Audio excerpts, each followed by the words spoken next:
So I had someone send me a message on my YouTube messages today, and they asked me how to install an LGA 1156 CPU.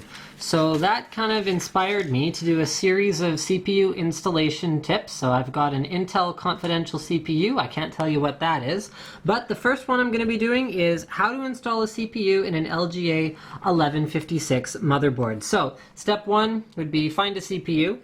Okay, so as long as you've completed that, the actual first step would be to take the lever here, and then you push down a little bit, pull it out to the side, and then lift it up. Actually, you don't need to lift much because it's kind of spring-loaded here, so you can see the pressure that the arm is putting down over here, and that actually forces the socket to slide under this bolt.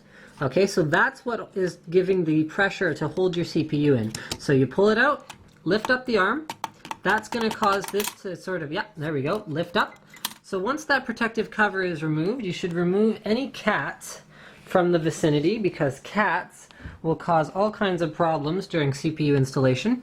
Step two would be to see that little place where it says remove that. So you hold your thumb under there, lift it up. Okay, so you're removing the protective cover from the LGA 1156 socket. This is the part where it could get hairy if you have a cat. So there's 1,156 pins in there, all of which need to make perfect contact with the 1,156 pins on the bottom of your CPU.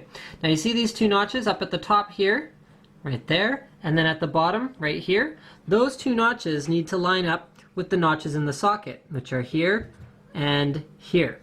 Okay, so I gotta line up my CPU, which means it's gonna go in some kind of different orientation. Hold on. Put it this way. This is harder than it looks, folks.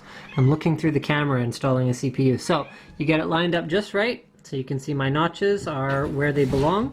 Drop it into the socket, being very careful. I like to give it a little bit of a wiggle just to make sure it's in the right spot. Then you take the cover here, you put it right where it goes, sort of so that it can slide down here. So it's going to be loose, that's normal.